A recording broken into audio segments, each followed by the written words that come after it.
sadness into joy. You know, we as Christians, when we become Christians, we are become resident aliens, wayfarers, strangers, pilgrims, living in a society that throughout history has, from time to time, been quite hostile to the people of God.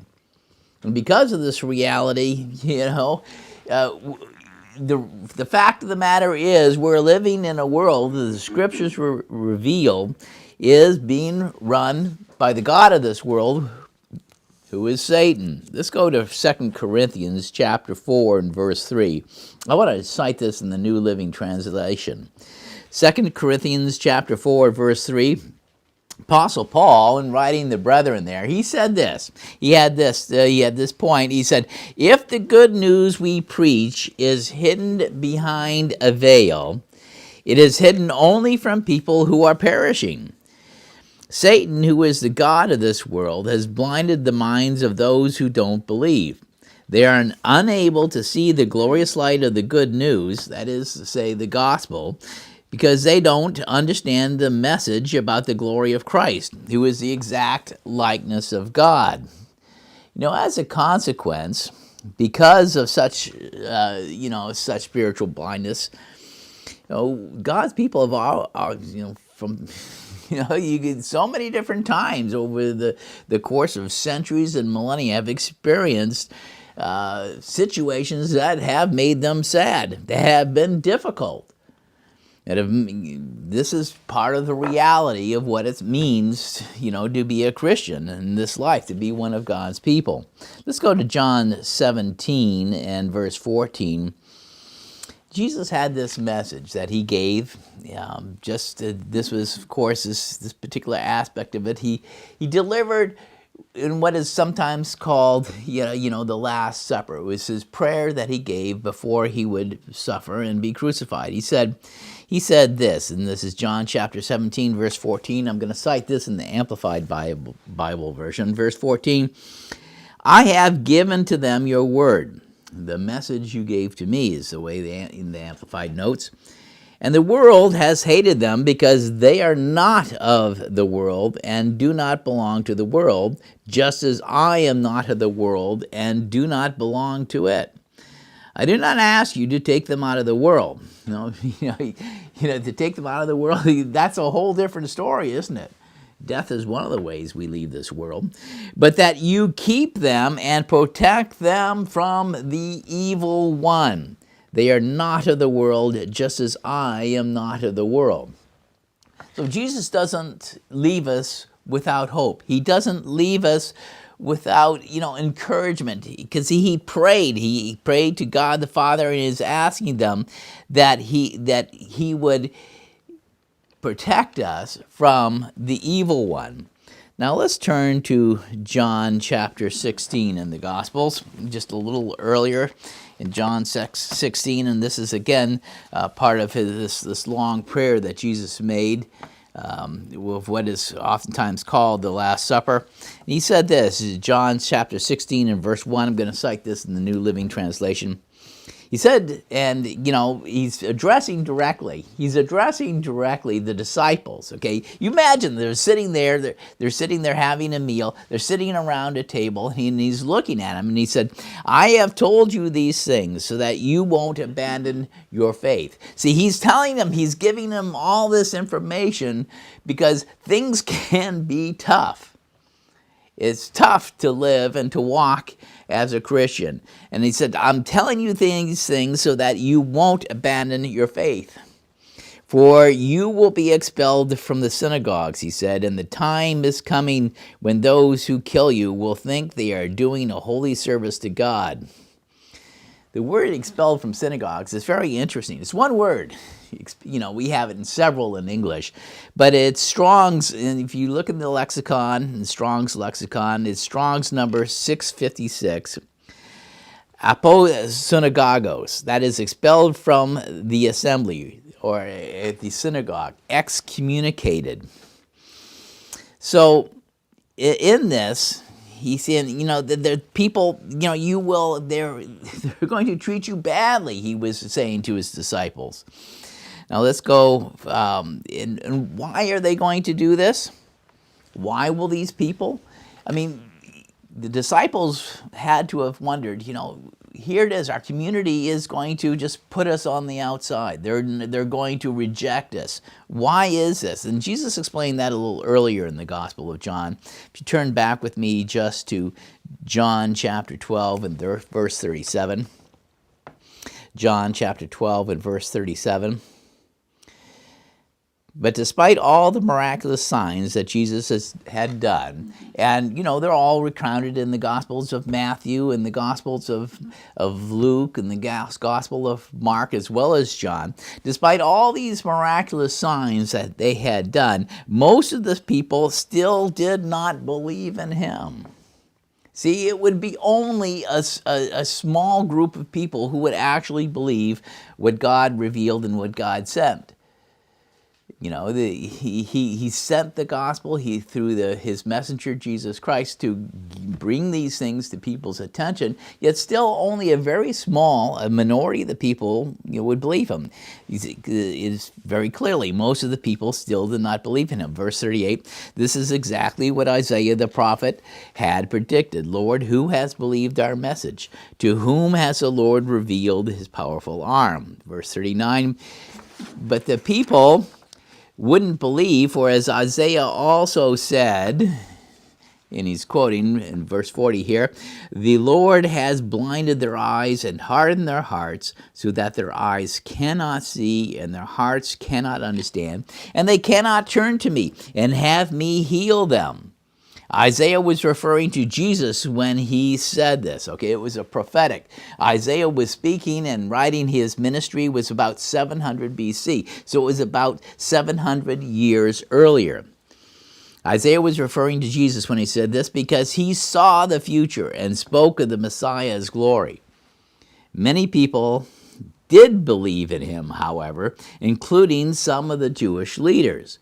But they wouldn't admit it, not publicly, they wouldn't say it, for fear that the Pharisees, who they were the party who were in control of the synagogue organizational system, would expel them from the synagogues, for they loved human praise more than the praise of God. And in these days, it's oftentimes, when we look at cancel culture and the political correctness, people will say and do things just to continue to have the praise of other people. They'll do these things. This is part of the whole issue. And God's people, because we are seeking the praise of God more so than the praise of men, it can be make our lives difficult at certain points in time. But as I said, there is a continuing theme throughout the Scriptures that our God in his loving kindness can be counted on to turn the sadness we might experience sometimes in this life, from things that become difficult, from the rejection, from the, being, pushed out of this, that, or that, being canceled, whatever we can count on. God can be counted on to turn the sadness we experience in this life to joy, and he does it sometimes in remarkable and unexpected ways. Now I want to read here, continue in John here, in the Gospel of John. Let's go to John chapter 16, and let's pick it up here in verse 3. John 16, verse 3. Jesus saying, and they shall do these things to you, my disciples, because they do not know the Father nor me. But I have told you these things so that when the time comes, you may remember that I said them to you. However, I did not say these things to you in the beginning because I was with you. I didn't have to tell you, at that point in time, explain that you were going to be persecuted and all this, that, and the other. After all, they're going to be focusing mostly on persecuting me. That's the way it was. Verse 5, but now I am going to him who sent me, and none of you asked me, where are you going? But because I have spoken these things to you, grief has filled your hearts. They were sad. They had grief because they realized their lives were all going to be turned upside down. Verse 7, but I am telling you the truth. It is profitable profitable for you that I go away, because if I do not go away, the Comforter will not come to you. However, if I go, I will send it to you. And when that one has come, it will convict the world concerning sin. Yeah, it's going to convict the world concerning sin, which is the true nature of it. And righteousness and judgment. Okay, it's going to convict the world of sin. You know, as I said, the true nature of sin and the costliness of it. Our society does not appreciate the nature of sin these days, by no means. And in verse 9, you know, it's because they do not believe in me concerning righteousness, that is the necessary personal integrity and godly character that God's people must have. I mean, God asks us, and the scriptures repeat, both in the Old Covenant and in the New Covenant, we must be holy as God himself is holy, because I am going to the Father, and you no longer see me. Verse 11, and concerning judgments, that is the certainty of that God will judge the world. There will be a judgment, because the rule of this world has been judged. Now let's pop down to verse 16 in what Jesus, in this message he was giving his disciples. A little while and you shall not see me, and again a little while and you shall see me, because I am going to the Father. Then some of his disciples said to one another, what is this that he's saying to us? A little while and you shall not see me, and again a little while and you shall see me, and because I am going to the Father? Therefore they said, what is this that he is saying, the little while? We do not understand what he is saying. They were having a hard time, you know, catching on, because of course they don't have the benefit of the hindsight. We do. Verse 19, then Jesus, knowing that they desired to ask him, said to them, why are you inquiring among one another about this? That I said, a little while, and you shall not see me, and again a little while, and you shall see me. Truly, truly. This is in this form of speech, you know, in the old King James, it's verily, verily. In other words, I am most assuredly, you know, telling you this. You know, this is, you can rely on it. It is, you can, you know, take it to the bank, as it were. Truly, truly, I tell you, you shall weep and lament. Yes, there will be sadness. The experience of living in this world will cause us, you know, sometimes to weep and to lament, but the world shall rejoice. Yeah, this is a world show. You're going to be sad, but the world's going to be happy.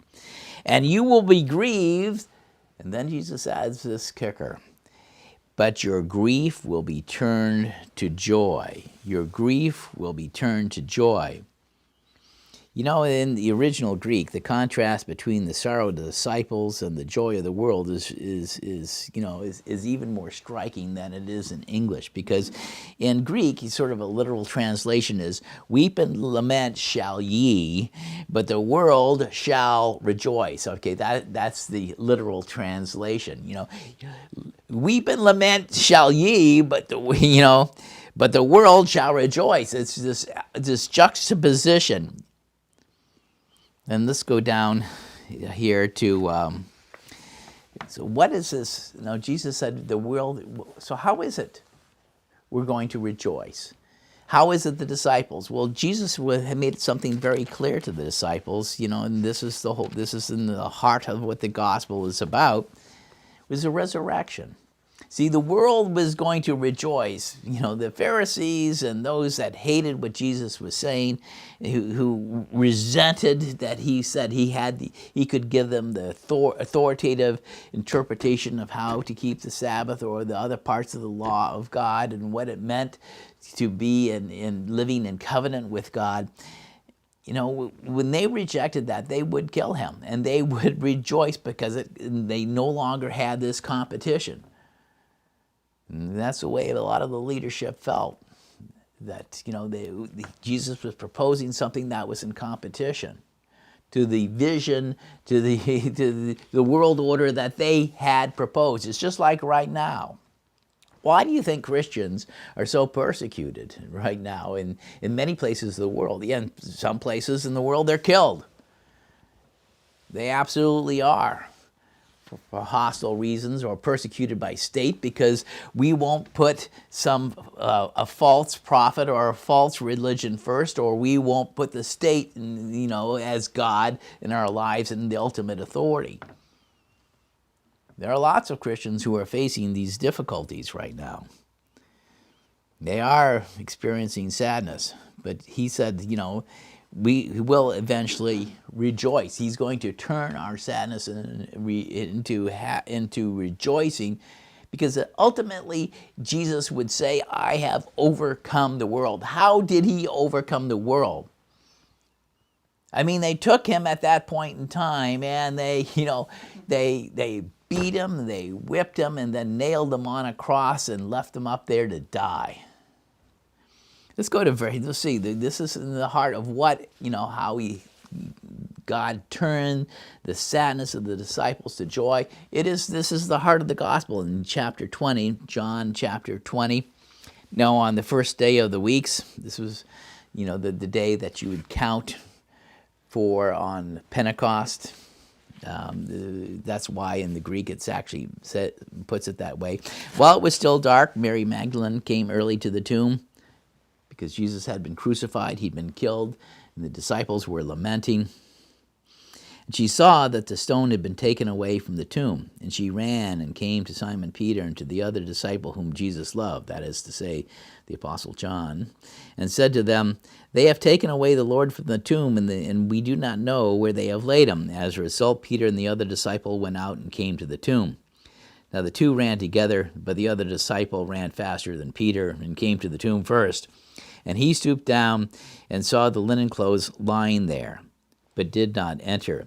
Then Simon Peter came following him, and went into the tomb and saw the linen clothes lying, and the napkin that had been on his head, not lying with the linen clothes, but folded up in a place by itself. See, what they were looking at when a body was prepared for burial, and according to the traditional Jewish burial customs, they would wrap it with these, with this cloth, strips of cloth, and they'd put in herbs and whatever, with it, okay, to sort of obviate the decomposition process and the smell and all this other stuff from this standpoint. But when the disciples got to the tomb and Jesus was not there, they looked at the clothes, and instead of these things had been all ripped apart and were all over the place, these strips of cloth that they had Jesus's body been wrapped up in, they were just collapsed, like the body had just been lifted out of them. And they found that there was what they call sometimes the handkerchief, or it was a face cloth that they tied around the face, was folded together and placed in another place. It was a remarkable scene to see. And the napkin that had been on his face, not lying with the linen cloths, but folded up in a place by itself. It's evidence of a miracle. I mean, Jesus also, this shows you, Jesus was a neat person. He didn't just take the thing off and toss it. He folded it and put it down. Anyways, then the other disciple who had come to the tomb first also went in and saw these things, and he believed. See, it started clicking in the Apostle John's mind, all the things that Jesus had said. For they did not yet understand the scripture which decreed that he must rise from the dead. Then the disciples went away again to their home, to the upper room where they were staying in Jerusalem during these feast days. But Mary stood outside the tomb weeping, and as she wept, she stooped down and looked into the tomb.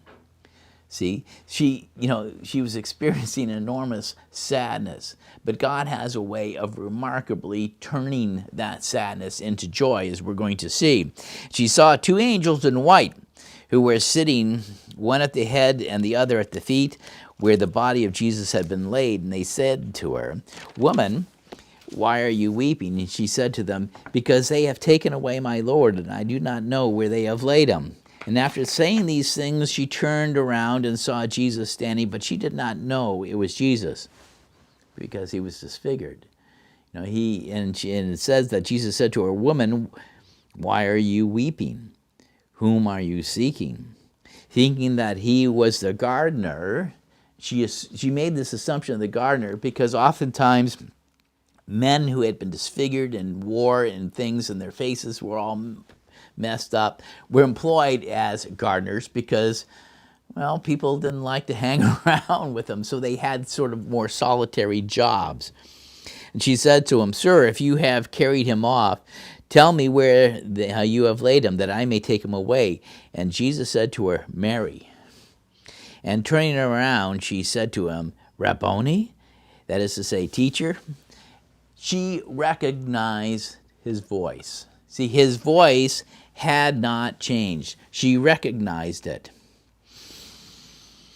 Jesus said to her, "Do not touch me, because I have not yet ascended to my Father, but go to my brethren and tell them that I am ascending to my God, to my Father and your Father, and my God and your God."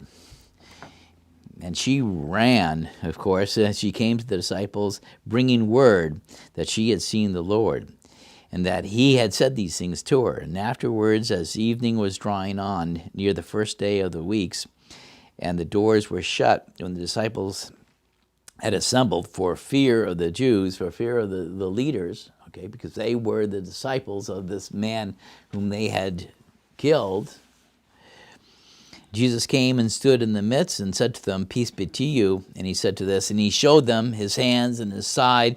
The disciples rejoiced because they had seen the Lord. In a remarkable way, he turned their sadness into joy. This is, as I said, a continuing theme. And today, of all interesting things, is one of these days that this theme is highlighted, which is why I'm speaking about these words. Today's Purim. It's this time of when we would typically, especially in the synagogue, they'll read the Megillah. They'll read the book of Esther. I want to just quote something here from Esther chapter 9 and verse 20. Turn with me to Esther chapter 9 and verse 20. Now, Mordecai wrote down everything that had happened, the whole story. Okay, this is the end of the book. Okay, so he wrote down everything that had happened. This is a remarkable account of how God had turned their sadness to joy. Then he sent dispatches to all the Jews and all the empire of King Xerxes. This is who Ahasuerus, I think there are very few people who doubt that Ahasuerus was Xerxes anymore, and he ruled 518 to 465 BC. I mean, to the empire of King Xerxes, far and near, and he called on them to celebrate every year on the 14th and 15th days of the month of Adar, which is this year, was yesterday, Friday, February 26th, and today, February 27th, because on those days, the Jews, the old covenant people of God, rid themselves of their enemies, and as the month in which was turned for them from grief to joy and from mourning into a holiday. This was in that generation. This is a remarkable story of how God turned their grief into joy, their sadness into rejoicing. Mordecai, who was a descendant of King Saul of ancient Israel, who reigned 1050 to 1010 BC, had overcome, this Mordecai he was a descendant of King Saul. It goes so, that he was a Benjamite of Kish and all these things. So he was actually a relative of King Saul, that he had overcome Haman, who was an Amalekite tribal enemy of the Jews, who was a descendant of King Agag. Okay, and you can, from this aspect, God had said that these people, because the Amalekites had attacked the Israelites just when they were coming out of Egypt, during the days, following all the remarkable things that the Passover story and all the plagues, when God brought his people out of slavery, the Amalekites, who were distant cousins, were they happy to see their relatives come out of slavery? No, they were not happy to see them come out of slavery. because actually they wanted their inheritance. They wanted the promised land. I mean, they knew the stories, and people in the Middle East were aware of these things. And God had said, because of the actions of the Amalekites, that the Lord will have war with Amalek from generation to generation. And the story in the book of Esther was the result of this. I mean, it would be, and really the story is, Mordecai, as the descendant of King Saul, would fulfill some 500 years later what had originally a mandate that had been given to King Saul, that he was to go and war with the Amalekites and settle accounts. The Lord said, so I want to settle up some accounts of what they did to my people when they were coming out of Egypt. But of course, the problem was, the whole reason why the book of Esther had to be written was because Saul did not do his job. He was a leader of God's people, and he did not do his job. We turn, you can see the whole account. You could read the whole chapter, but I'm just going to pull into it. 1 Samuel chapter 15 and verse 10, I'm going to break into this, New Living Translation. Then the Lord said to Samuel, I am sorry I ever made Saul king. I'm sorry I made him the shepherd of my people, the leader of my people, for he has not been loyal to me and refused to obey my command. Verse 17, goes on in the account. Samuel confronted Saul, of course. And Samuel told him, although you may think little of yourself, are you not the leader of the tribes of Israel? God gave you the responsibility as a shepherd of a leader of his people. You had a responsibility as a leader to lead and to follow God's instructions so that the people will not have problems. The Lord anointed you king of Israel, and the Lord sent you on a mission and told you, go and completely destroy the sinners, the Amalekites. These people who had historically struck at Israel and probably for years had been harassing Israel from the borders. In many ways, it's the same sort of story of today, here in the 20th century and 21st century, this continuing sort of low-grade warfare that the Israelis are having with the Palestinians. It's a very similar sort of thing. So war and completely destroy the sinners, the Amalekites, until they are dead. Why haven't you obeyed the Lord? See, you didn't follow what God asked you to do. Why did you rush for the plunder and do what was evil in the Lord's sight? What was Saul's response? Verse 20, 1 Samuel 15 and verse 20. Just like a kid in the classroom. But I did obey the Lord. Saul insisted. He's quibbling. He's going to argue with how God views his performance. I carried out the mission he gave me. I brought back King Agag, but I destroyed everyone else. Okay, Then my troops brought the best of the sheep, the goats, the cattle, and plundered and sacrificed to the Lord your God in Gilgal. But that's not what God asked him to do. You can read through the chapter. He said, this is a holy war. I want you to destroy it all. We're getting rid of it all.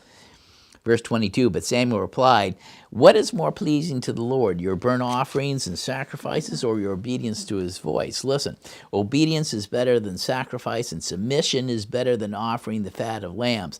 Rebellion is as the sin of witchcraft, and stubbornness is bad as worshiping idols. Saul, as a leader of God's people, was rebellious. He was stubborn, and he was disobedient. He wouldn't follow God's instructions. Excuse me. So because you have rejected the command of the Lord, he has rejected you as king. This is a sober reflection on God's people. Saul, for God's people, Saul was anointed king of Israel. He had this wonderful opportunity to serve God's people, to lead them in the ways that God would show them, to protect them from their enemies, to help them. But what did he do? he didn't fulfill, his opportunity, his potential by any means. But, like he was rejected as being king. And this is remarkable, from these things, you say, well, okay, that was Saul, he missed out his chance. But we too, in this time, we have a high commission. We as Christians, what does God say of us? What is the future that he offers to us? Let's go to Revelation chapter 5. I want to just look at this briefly. The book of Revelation later, which was written also by the Apostle John, I'm going to break into this, and he's having a vision of the future, and he said, in the right hand of him who sits on the throne, I saw a book written within and on the back, which had been sealed with 7 seals. And this whole story of you have God the Father, and who is going to be able, who is worthy to open the book and to loose the seals, to read the prophecy. And then verse 5, then one of the elders said to me, do not weep, because John was saying he didn't see anybody initially. Then somebody showed up. Behold, the Lion who is of the tribe of Judah, the root of David, has overcome to open the book and to loose its 7 seals. Then I saw, and behold, before the throne and the 4 living creatures and before the elders was standing a lamb, as having been slain, with 7 horns and 7 eyes, which are the 7 spirits of God that are sent into all the earth. And he came and took the book out of the right hand of him who sits on the throne. And when he took the book, the 4 living creatures and the 24 elders fell down before the Lamb, each having harps and golden bowls full of incense, which are the prayers of the saints.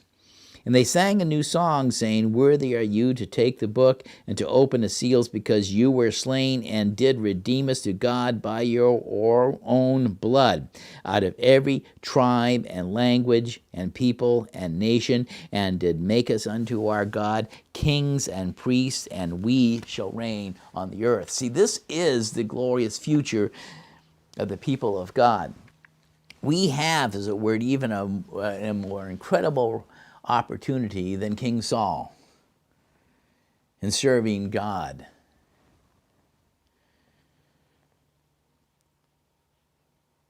Though we have to not repeat the mistakes. But God does have a way of turning our sadness into joy. While we live in this world as wayfarers and strangers, and we face problems of every sort. Yes, we can't see Jesus now. Just Jesus said, there will come a time that you're not going to see me, but I'm still going to be here. I'm for you and with you. Let's go to Psalm 37.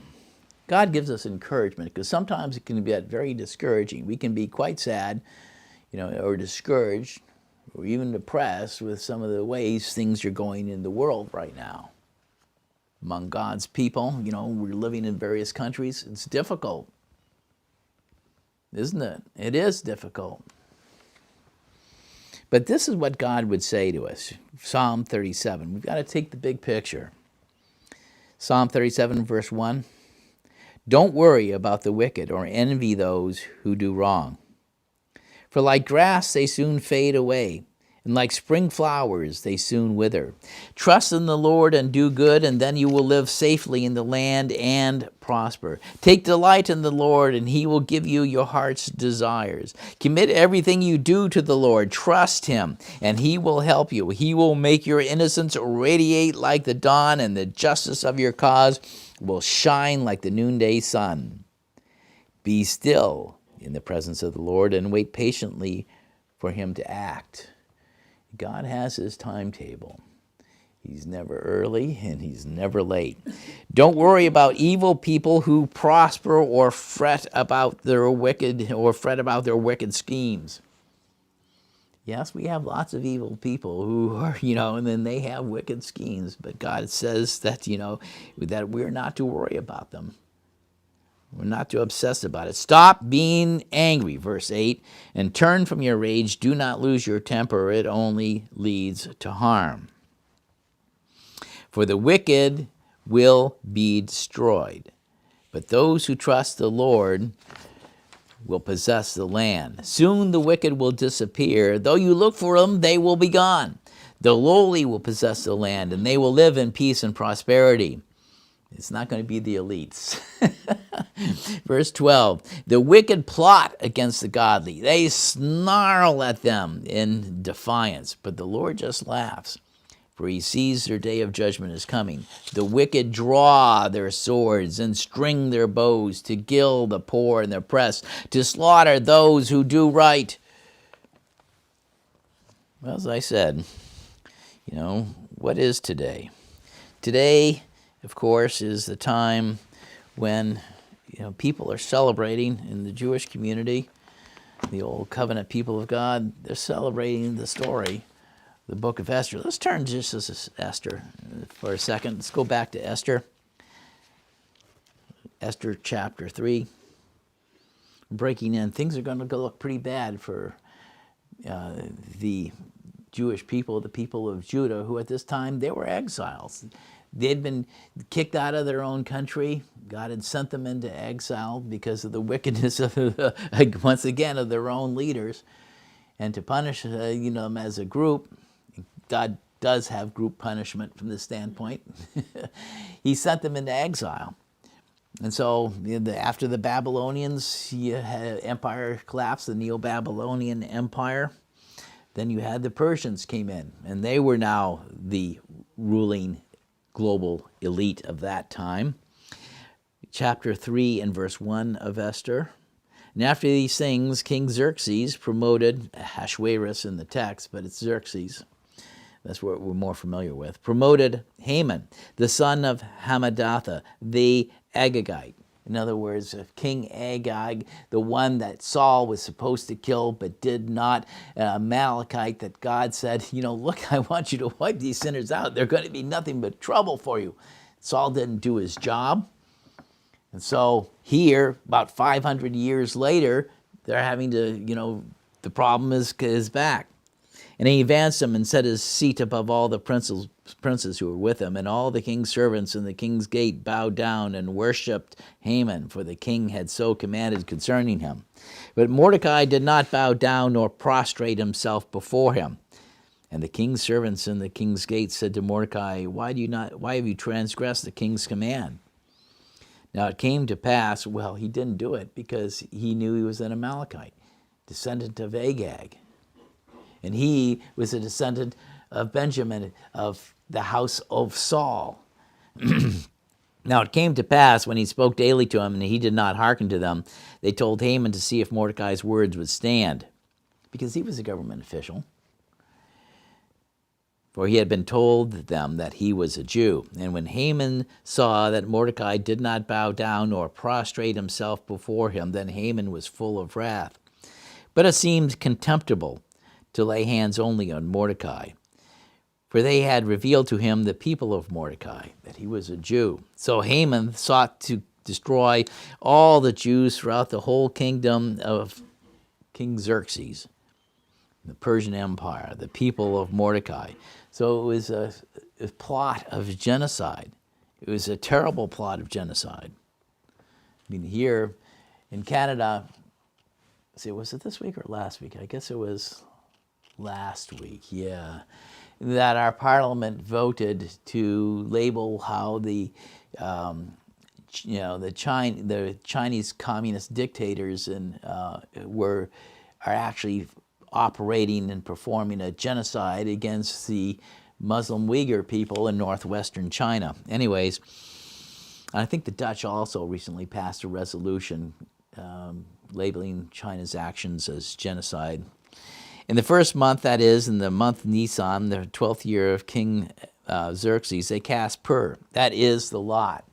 So they were looking for a time to do this genocide. And so they're casting lots before Haman from day to day and from month to month. And on the 12th month, and they got to the month Adar. And Haman said to King Xerxes, There is a certain people scattered abroad and dispersed among the people in all the province of your kingdom. And their laws are different from those of all other people, neither do they keep the king's laws, which was somewhat of a lie, as a half-truth. No, they kept the civil law. They were living at peace with their neighbors, but they kept God's laws. And God's laws were, there wasn't a contradiction. Therefore, it was not in the king's interest to allow them to live. If it pleases the king, let it be written that they may be destroyed, and I will pay, a whole heap of money into the hands of those who have charge of the business to bring it into the king's treasuries.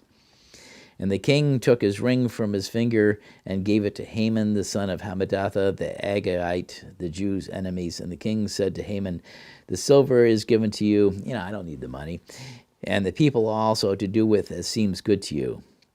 And then the king's scribes were called on the 13th day of the first month, and there was written according to all that Haman had commanded to the king's lieutenants and the governors who were over every province, and to the rulers of every people of every province according to the writing of it, and to every people's according to their language. And it was written in the name of King Xerxes and sealed with the king's ring. That's how you knew it was a valid, an authentic document. It had this king's seal on it. And the letters were sent by postal riders to all the king's provinces to destroy, to kill, to annihilate all Jews, both young and old, little children and women, in one day, on the 13th day of the 12th month, which is the month of Adar, and to plunder their goods. And this was sent out to everyone. The posts went out, verse 15, being hurried by the king's command, and the decree was given in Shushan the palace. And the king and Haman sat down to drink, but the city of Shushan was perplexed, it says. Going back to Psalm 37, verse 14, the wicked draw their swords and string their bows to kill the poor and the oppressed, to slaughter those who do right. Verse 15, but their swords will stab their own hearts, and their bows will be broken. It is better to be godly and have little than to be evil and rich. For the strength of the wicked will be shattered, but the Lord takes care of the godly. Let's go back to Esther here in chapter 4. When Mordecai understood all that was done, all this plot by Haman to put into action a genocide to kill all the Jews in the Persian Empire, where most of the Jewish population of the world was at that time, Mordecai tore his clothes and put on sackcloth and ashes and went out into the middle of the city and cried with a loud and bitter cry. And he even came before the king's gate, but none might enter into the king's gate clothed with sackcloth. In every province, whenever the king's command and his decree came, there was great mourning among all the Jews, and fasting and weeping and wailing, and many lay in sackcloth and ashes. And Esther's servant women and her officers came and told her. And the queen was exceedingly grieved, and she sent clothes to clothe Mordecai, who was her uncle, and to take away the sackcloth from him, but he did not receive it. And Esther called for Hatak, one of the king's officers who had been appointed to attend to her, and she gave him a command to go to Mordecai and learn what the matter was and why it was. And Hatak went out to Mordecai to the street of the city in front of the king's gate, and Mordecai told them all that had happened to him, and of the sum of the silver that Haman had promised to pay to the king's treasuries for the Jews in order to destroy them. He gave him a copy of the writing of the decree, which was given in all Shushan to destroy them, to show it to Esther and to declare it to her, and to command her that she should go in to the king and make supplications to him and to seek help for her people. And Hatak came and told Esther the words of Mordecai, and Esther spoke to Hatak and gave him a message for Mordecai. The king's servants and the people of the king's provinces know that whoever, whether man or woman, shall come before the king into the inner court who is not called, there is one law of his, execution, except such to whom the king shall hold out the golden scepter so that he may live. But I have not been called to come into the king these past 30 days. And they told Mordecai Esther's words. And Mordecai commanded them to answer Esther, "Do not think within yourself that you shall escape in the king's house any more than all the Jews. For even if you are completely silent at this time, relief and deliverance shall arise to the Jews from another place. But you and your father's house shall be destroyed. And who knows whether you have come to such a royal position for a time such as this." You know the whole story, of course. It is remarkable. See, God has his ways, how he moves. It's like a great chessboard, how he moved Esther into the position when she was taken in and during a time when Xerxes needed a new queen, and she qualified in the beauty contest, as it were, and became his queen. And she was in this position, but of course, she didn't have unlimited power, as she points out. The king had many concubines, secondary wives. He didn't necessarily need her. But as a leader among God's people, God had put her there. She had an opportunity to operate a deliverance, to stand up and to exercise the leadership qualities that she had.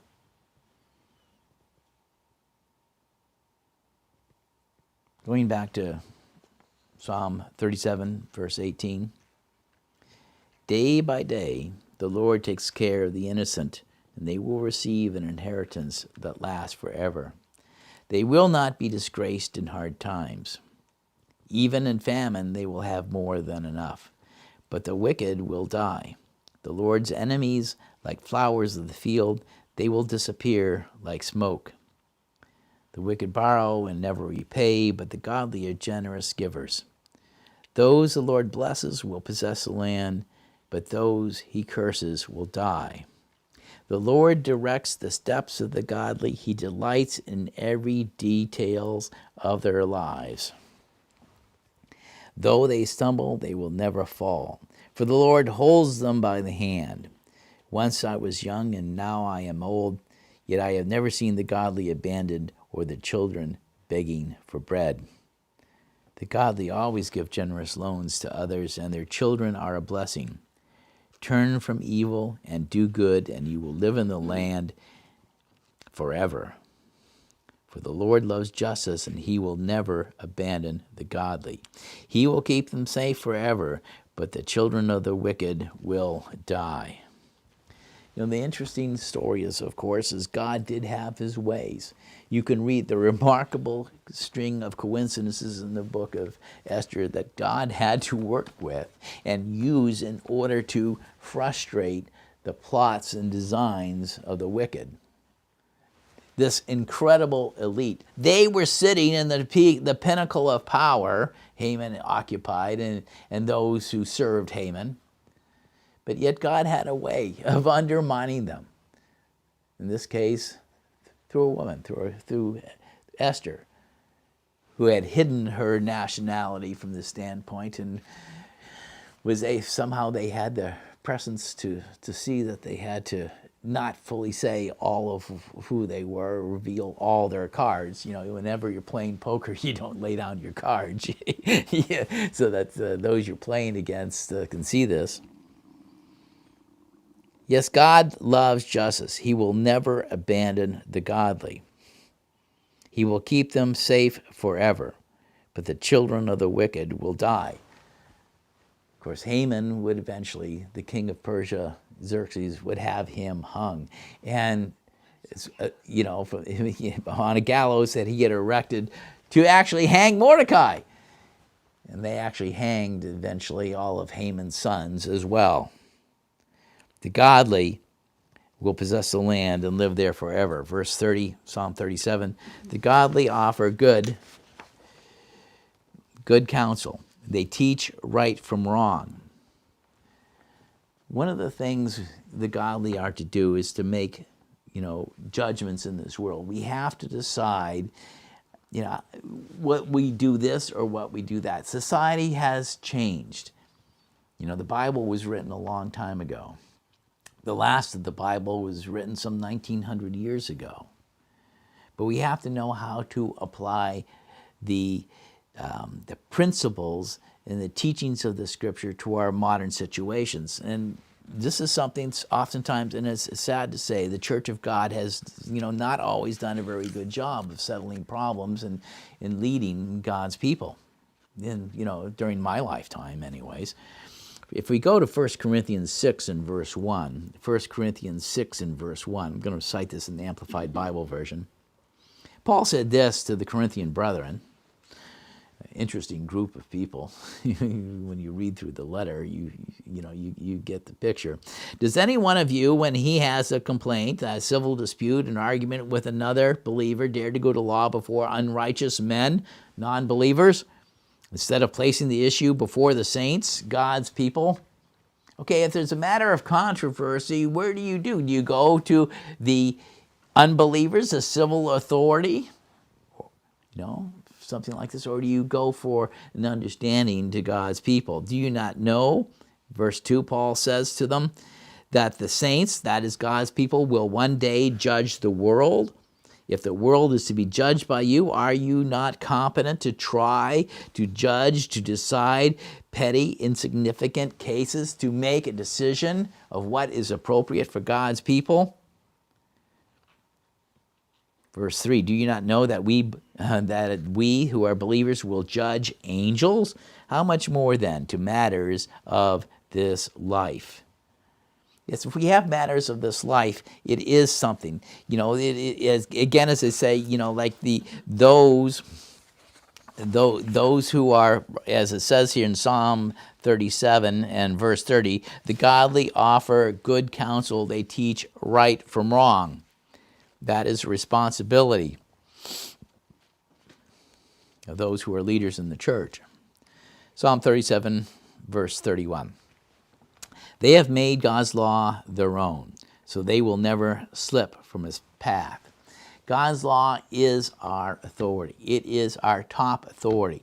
If we have to choose between God's law and what man comes up with law, and they contradict, we should always choose God's law, God's principles above that of whatever government, human government, will come up with. They have made God's law their own, so they will never slip from his path. Verse 32, Psalm 37, the wicked wait in ambush for the godly. Just like the Amalekites, when the children of Israel came out of Egypt, looking for an excuse to kill them. Just as Haman was looking for an excuse to kill all the Jews. It wasn't enough for him to wipe out Mordecai because he felt he was dissing him, he was disrespecting him, because he wouldn't bow down to him. But now he wanted to kill all the Jews. He's looking for an excuse to kill them. But the Lord will not let the wicked succeed or the godly be condemned when they are put on trial. See, this is the story of the book of Esther. This is the nature of God, if you would, of Jesus Christ. Because actually, the God who operated the deliverance of Esther and Mordecai and all the Jews who were living in the Persian Empire at that time would have been the person of Jesus Christ. This is what the Gospel of John fairly makes clear. Before Abraham was, I am. Jesus, is the Word of God. Gospel of John puts this, reveals his identity as the one who was working with Israel, as the God of Israel. Verse 34, put your hope in the Lord. Travel steadily along his path. He will honor you by giving you the land. You will see the wicked destroyed. Verse 35, I have seen the wicked and ruthless people flourishing like a tree in its native soil. Haman rose up. He had this incredible plan. He was number 2 in the Persian kingdom. Absolute, this sort of, the king gave him absolute power over this. And yet, verse 36, but when I looked again, they were gone. Though I searched for them, I could not find them.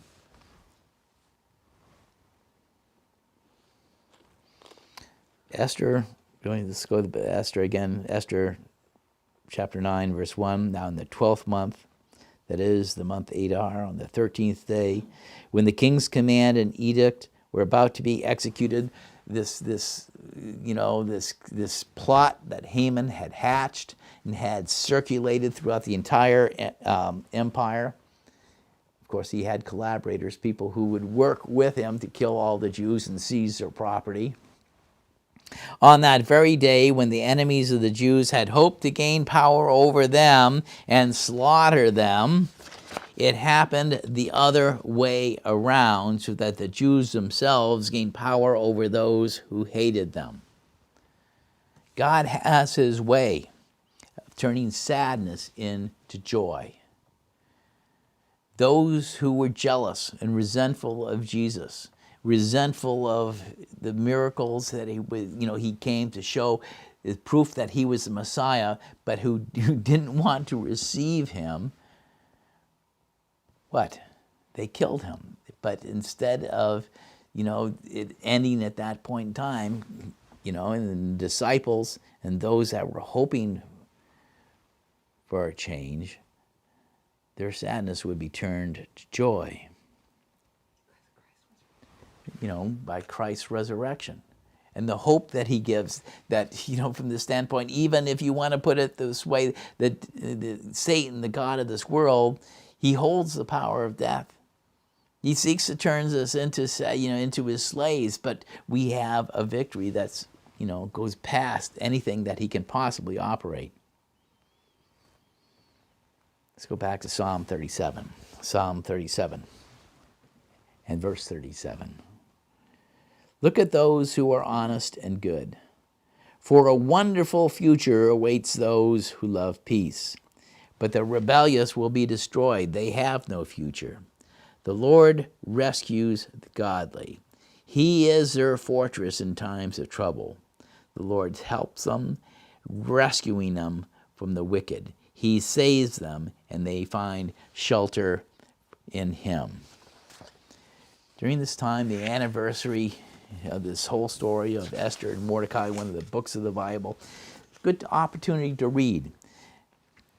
Because, it tells us, it shows us the victory that God is going to operate. There is a theme throughout the scriptures of how God will turn the sadness and the sorrow of his people that they experience far too often in this world. He's going to turn it into a remarkable joy in an unexpected way, just as he did in the time of Esther and Mordecai.